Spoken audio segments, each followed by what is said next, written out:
Hello welcome, मेरा नाम है आकिब खान। आप सभी का स्वागत है वीरल बयानी में। इस वक्त हमारे साथ हैं सुधांशु पांडे जी, थैंक यू।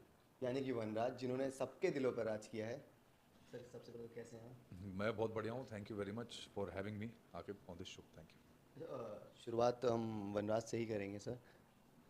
अब आपको नहीं लगता कि काफ़ी टाइम हो गया है एक चीज़ को लेकर, लाइक एकदम पॉइंट पे मैं पूछूंगा कि बोर नहीं हो गया आप इस चीज़ को लेकर, कैरेक्टर को लेकर? एक्चुअली मुझे ऐसा लगता है कि अगर वनराज शाह नहीं होता, कोई भी और कैरेक्टर होता जो एकदम ऑथर बैक्ड होता और बहुत ही वेल डिफाइंड होता ना, तो शायद मैं आज नहीं, शायद 1 साल पहले ही बोर हो गया होता। बिकॉज किसी भी कैरेक्टर को प्ले करना लगातार 2.5 साल तक सैचुरेशन आना ही आना है। बट मुझे ऐसा लगता है कि मैं बहुत लकी हूँ और मुझ पे बहुत बड़ी कृपा रही है कि मुझे कैरेक्टर मिला भी तो वनराज शाह जैसा, जो ना तो ऑथर बैक्ड है और ना ही डिफाइंड है। कोई डेफिनेशन नहीं है वनराज शाह की, इसलिए वो हमेशा मिस्ट्री रहा है। और उस मिस्ट्री की वजह से वो इतना अनप्रिडिक्टेबल रहता है कि कब वो क्या बोल जाए, कब क्या कर जाए, कुछ पता नहीं रहता है। इसलिए हमेशा जब भी कुछ ऐसा होने वाला होता है तो ऑडियंस बहुत एजी हो जाती है कि यार ये कुछ करने वाला है। And that is the reason why even as an actor मुझे ऐसा लगता है कि मुझे वनराज के साथ मैंने बहुत कैरेक्टर्स प्ले किए हैं। 47-48 फिल्में कर चुका हूँ मैं। हिंदी की, तमिल की, हॉलीवुड की, हर जगह मैंने बहुत अच्छे कैरेक्टर्स प्ले किए हैं, एज हीरो भी और एज नेगेटिव भी, विलन भी। बट वनराज शाह एक ऐसा कैरेक्टर है जो ग्रे कैरेक्टर है। और मुझे जब राजन शाही ने शो ऑफर किया था तब बोला था कि भाई ये पहला शो का पहला ऐसा हीरो होगा जो ग्रे शेड वाला होगा। तो मुझे तभी लगा था कि यार ये बिल्कुल सही जोन है मेरे लिए। और वही चीज़ आज तक मेरे काम आ रही है क्योंकि मैं एज एन एक्टर इसको इतना एक्सप्लोर करता हूँ। With every scene, with every new plot, मुझे कुछ नया सोचने को, एक नया एरिया एक्सप्लोर करने को मिलता है। और इसीलिए शायद ये इंटरेस्ट हमेशा से बना रहा है और आगे भी बना रहेगा। मैंने वो सवाल इसी के लिए पूछा था क्योंकि हमने आपको देखा है काफ़ी आप एक्सप्लोर कर, आपके characters like you have explored a lot of cinema, ठीक है। आप बड़े पर्दे से लेकर के ओटीटी से लेकर के सब, इसी के लिए मैंने पूछा कि एक वो फिर एक स्टेबिलिटी जब चीज़ें आ जाती है, तो ये इसी से रिलेटेड मेरा वो सवाल था कि आपने बहुत एक्सप्लोर किया है। सो अब आप इन्जॉय करते हैं जैसे वो ये जैसे स्टार्ट में आप करते थे वनराज के कैरेक्टर, और वो एक क्या चीज़ है जो आपको अभी तक वो रोक के रखी है, लाइक एंड वो पोटेंशियल आपका सेम है अभी तक? अ, जैसे मैंने अभी कहा कि उसकी जो इनहेरेंट, वनराज शाह का एक कैरेक्टर में इनहेरेंट एक क्वालिटी है, वो है उसकी मिस्ट्री। उसी चीज़ ने मुझे रोक के रखा हुआ है। क्योंकि अगर वो मिस्ट्री ख़त्म हो जाएगी, जिस दिन उसको कैरेक्टर को डिफाइन कर दिया गया कि वनराज अब अच्छा ही रहेगा, तो कैरेक्टर ख़त्म हो जाएगा। इसलिए वो जो मिस्ट्री है, जो अनप्रडिक्टेबिलिटी है, वही उस कैरेक्टर को और मुझे रोक के रखती है और मिला के रखती है। क्योंकि एज एन एक्टर जिस दिन मैं बोर हो गया, उस दिन ख़त्म हो जाएगा मामला। तो इसलिए मुझे ये जो वनराज शाह का कैरेक्टर है, it is like is a Trump card for me every time. तो मैं उसका कब क्या बना के निकालूं, ये ये हमेशा एक बहुत ही इंटरेस्टिंग जो है ना, उसका एलिमेंट हमेशा बना रहता है। अच्छा, इंडियन टेलीविज़न की अगर बात करें हम, तो बहुत ही सेंसिटिव ऑडियंस है इंडियन टेलीविज़न में। सो वो जब भी देखते हैं कि लाइक अगर ऐसा कोई ग्रे शेड है तो कमेंट्स में पूरे भरमार कर देते हैं। सो आपको अभी तक का सबसे वियर्डेस्ट कमेंट क्या मिला है और सबसे बेस्ट कॉम्प्लीमेंट क्या मिला है, अगर आप बाहर गए हो या फिर आपको किसी ने कॉम्प्लीमेंट किया हो या फिर कमेंट किया हो आपके इनबॉक्स? यार वियर्डेस्ट कमेंट तो बोलना बहुत मुश्किल है क्योंकि लाखों की तादाद में आते हैं। ओके। और लोग बहुत उल्टा सीधा बोलते हैं, बहुत कुछ बोलते हैं, बहुत उल्टा सीधा बोलते हैं। कैरेक्टर को गाली देंगे, फिर उसी में बिना कॉमा बिना पॉज के ये भी लिख देते हैं, बट वी लव यू। तो मुझे समझ में नहीं आता कि ये इज्जत दी है या बेइज्जती करी है, मुझे समझ में नहीं आता है। तो एक वो उसमें इस तरह के कमेंट्स बहुत आते हैं। बट यस, ऐसे भी कमेंट्स आते हैं, ये भी लाखों की तादाद में मुझे मिले ही हैं शुरू से, which obviously is very encouraging for me. जब लोग बोलते हैं कि सर ये कैरेक्टर आपके अलावा और कोई कर ही नहीं सकता था, और जो आपने इस कैरेक्टर के साथ किया है वो और कोई नहीं कर सकता है, तो वो एक ऐसी चीज़ होती है जिसमें मुझे लगता है कि ऑडियंस ने उससे रिलेट किया है और इतना स्ट्रांगली रिलेट किया है कि उनको लगता है कि ये बिलीफ आ जाता है ऑडियंस में कि शायद कोई और इस कैरेक्टर को इतनी अच्छी तरह नहीं प्ले कर सकता था। मैं ये नहीं कह रहा हूँ कि नहीं कर सकता, बट मैं ये कह रहा हूँ मेरे लिए एज एन एक्टर वो बहुत इंकरेजिंग होता है और बहुत इंस्पायरिंग होता है। अच्छा, जितना मैंने आपको देखा है, आपसे जितना आपके जितना सिंपल शायद मैंने किसी को नहीं देखा ये, लाइक आप अगर आपकी बात, चाहे वो आपकी बातें हों, हर चीज़ में सेम कैरेक्टर में अपोजिट चीज़ें आ जाती है। सो वनराज के कैरेक्टर ने कुछ आपके दिमाग को डाइवर्ट किया है, एक आध कुछ पॉइंट या फिर कुछ चीज़ें आपके अंदर अच्छी उसको लेकर के कुछ हेल्प हुई हो आपके अंदर? प्रोफेशनली या personally? Personally?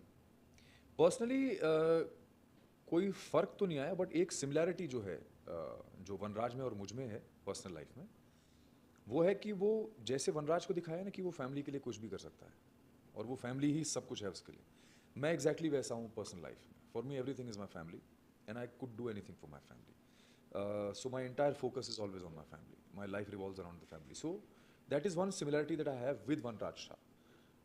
Professionally, even though आपने मुझसे पूछा नहीं, मैं ये कहूँगा कि Vanraj Shah as a character play करने में मुझे बहुत मज़ा आया है, because I have grown with that character as an actor, because मैंने इतनी सारे एरियाज एक्सप्लोर किए हैं, इतनी सारी चीज़ें एक्सप्लोर की हैं as an actor, so that I am able to execute Vanraj Shah the way it should be. तो उसमें मुझे बहुत मदद मिली. अच्छा, आप ये मानते हैं कि टीवी में जो फेम मिलता है वो फिल्म्स में नहीं, लाइक फिल्म उतना नहीं दे पाती है, हमेशा नहीं, मतलब लाइक नो डाउट कि फिल्म्स में भी फिल्म में भी फेम मिलता है, बट टीवी में एक अलग, टीवी का एक अलग ही इम्पोर्टेंस है, आपको लगता है? देखिए, टेलीविज़न जो है वो, टेलीविज़न की ऑडियंस बिल्कुल अलग है. फिल्म्स की ऑडियंस अलग होती है, टेलीविज़न की ऑडियंस अलग होती है.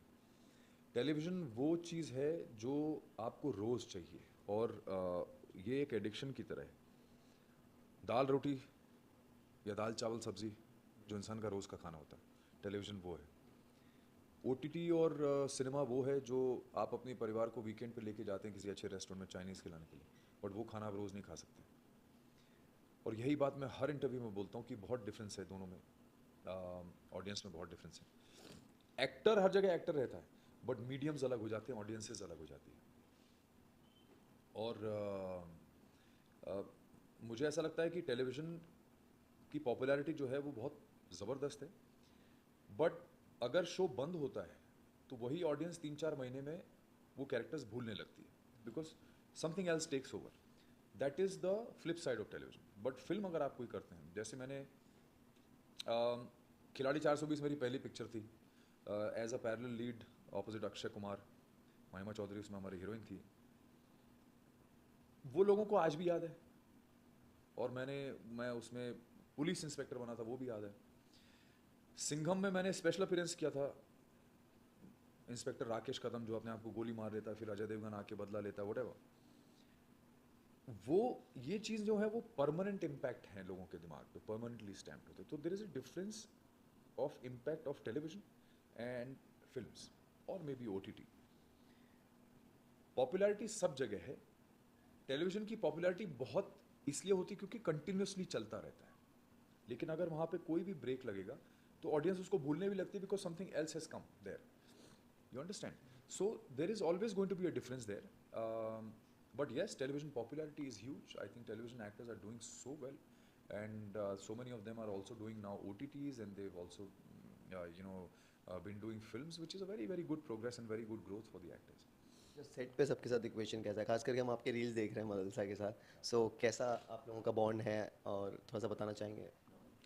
मेरा जो था, मैं टेक्नोलॉजिकली बहुत चैलेंज था शुरू में, तो मुझे इंस्टाग्राम वगैरह कुछ समझ में नहीं आता था. तो जो ये जनरेशन है, इसको इंस्टाग्राम, दे आर चैम्पियंस. तो मदालसा क्योंकि मेरे साथ है, मेरे ऑपोजिट है वो शो में, तो धीरे धीरे करके हम लोगों ने सोचा कि यार हम लोग को रील्स बनानी चाहिए. तो मदालसा ही ने मुझे बहुत कुछ सिखाया इंस्टाग्राम पे, और वो रील्स बनाने पे मैं तो बना नहीं पाता हूँ, ना एडिट कर पाता हूँ. वो लोग बनाते भी हैं, एडिट भी करते हैं, सब कुछ उनका जिम्मा होता है, तो मुझे खाली एक्टिंग करनी होती है. तो मेरे लिए बहुत अच्छा है वो. तो मदालसा कॉन्सेप्ट लेके आती है, फिर हम लोग कुछ शूट करते हैं, फिर वो एडिट करती है और डालती है, और हम लोग उसका जो रिस्पॉन्स है वो इन्जॉय करते हैं. People actually like our reels a lot. हम लोग को बहुत अच्छे अच्छे व्यूज़ मिले हैं. हमारी एक रील थी जो जिसमें मैं उसको डांस, वो गाने पे उसको कॉपी करने की कोशिश कर रहा हूँ, उसमें कुछ 1,30,00,000 व्यूज़ आए, उससे ऊपर चले गए बल्कि. तो मुझे लगा कि यार ये तो कमाल है, मतलब this that is and it's for real यार, it's real that so many people are actually watched it. तो मुझे अच्छा लगता है, because it helps, because people like to watch it, and obviously your audience also grows. अच्छा, एक सबसे important सवाल ये है कि आप बहुत अच्छे सिंगर हैं, बट आपने अपना लक ट्राई क्यों नहीं किया, लाइक वाई नॉट, लाइक आपने इसको लेकर के आगे कंटिन्यू क्यों नहीं किया बॉलीवुड में सिंगिंग को लेकर? देखिए, बॉलीवुड में मैं अगर गाऊंगा तो मैं अपने लिए गाऊंगा, मैं किसी और के लिए प्लेबैक शायद ना करूं, बिकॉज दैट इज़, वो मैं नहीं करना चाहता हूँ, वो मेरा मतलब वो मेरा एम नहीं है लाइफ में. But personally I have been planning something जो मेरा खुद का गाना, तो बहुत जल्दी I am hopeful that I will be able to give some good news to the people and to all my audiences who love my singing. तो उनको एक अच्छी न्यूज़ मैं देने वाला हूँ बहुत जल्द। एक बैंड की भी शुरुआत की थी, बैंड ऑफ बॉयज़ की, उस वो भी लाइक उसके उनके साथ भी आपने कंटिन्यू किया। व्हाट वाज द रीज़न जिसके जिसको लेकर के अभी काफ़ी चर्चे में भी चीज़ें चल रही थी, सो उसके बारे में थोड़ा सा। बैंड ऑफ बॉयज़ के साथ मैंने 3-4 साल बिताए, और हम लोगों ने एक एल्बम साथ में किया था, जो हमारा पहला एल्बम था। उसके बाद हमने एक फीचर फिल्म भी बनाई जो ईरोस ने रिलीज़ की थी। तो हमने बहुत समय साथ में बिताया, बट एक पॉइंट के बाद मुझे लगा कि शायद क्योंकि मैं उससे पहले एक्टिंग कर रहा था और I was making good money to be able to do well, तो बैंड में धीरे धीरे करके जो फाइनेंशियल कंडीशन थी वो डिटीरियरेट हो रही थी। सो आई टुक अ प्रैक्टिकल डिसीजन कि यार मुझे वापस एक्टिंग करनी चाहिए, वापस मुझे अपने प्रोफेशन पे फोकस करना चाहिए, because band is not going to help me. Although we were successful globally, हम लोग बहुत ज़्यादा पॉपुलर थे उस टाइम पे, हर जगह हम लोग को बुलाया जाता था। अगर शायद ये बैंड वेस्ट में होता, कहीं पे यूएस में होता, तो शायद हम लोग अपना अपना प्राइवेट प्लेन लेके घूम रहे होते, बट यहाँ पे वो चीज़ नहीं हुई। इसलिए मुझे एक प्रैक्टिकल डिसीजन लेना पड़ा, बट सिंगिंग एक पैशन है जो हमेशा रहेगा और मैं उसको परस्यू करता रहूँगा। So you regret of taking that decision? I don't regret any decision in my life, because आज तक जो भी मेरे साथ हुआ है, जो मैंने किया है, शायद वही वजह है कि आज मैं जो हूँ वो हूँ, and I am very happy being my self. आप नेपोटिज्म को लेकर के काफ़ी बीच में पहले बहुत बातें थी, do you believe in like in that, और आपको लगता है कि नहीं चीज़ें शायद से हैं ऐसी, और कहीं ना कहीं बायस्ड हो जाता है, लाइक बॉलीवुड में कहीं ना कहीं चीज़ें बायस्ड है? देखिए, ये चीज़ तो बहुत एविडेंट है, और मुझे लगता नहीं कि ये सवाल बनता भी है, क्योंकि नेपोटिज्म तो है ही। और नेपोटिज्म बहुत नेचुरल है, क्योंकि कोई भी अगर प्रोड्यूसर है या डायरेक्टर है जो सालों से फिल्में बना रहे हैं, जिन्होंने हज़ारों फिल्में बनाई हैं, एंटरटेनमेंट दिया है, अगर उनके बच्चे बड़े हो रहे हैं और वो चाहते हैं कि उनका बच्चा भी एक अच्छा एक्टर, एक अच्छा सेलिब्रिटी बने, तो उसमें कोई हर्जा नहीं है। तो वो लोग उन बच्चों को मौका देते हैं, अपने बच्चों को मौका देते हैं, अपने भाई बहनों को मौका देते हैं, और क्यों ना दें। अगर कल को मैं अपने बेटे को मौका दे रहा हूँ, या मैं अपने बेटे के लिए कोई फिल्म बना रहा हूँ, तो it is going to be natural that I want my son to do well in the industry. तो नेपोटिज्म है, बट नेपोटिज्म को आप नेगेटिव लाइट में देखें या पॉजिटिव लाइट में देखें, ये आपके ऊपर है।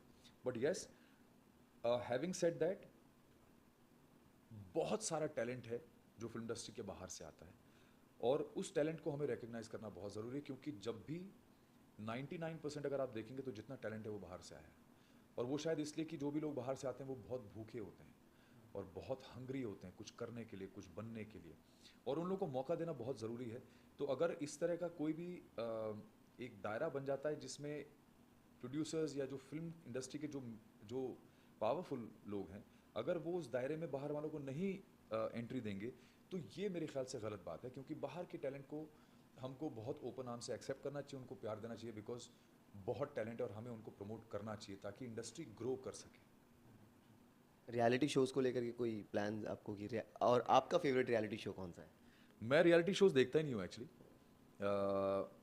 Because I I am not very incline towards watching, but कभी कभार जब कोई सिंगिंग रियलिटी शोज आते हैं तो वो मैं कभी कभार देख लेता हूँ, अगर मैं फ्री रहा हूँ।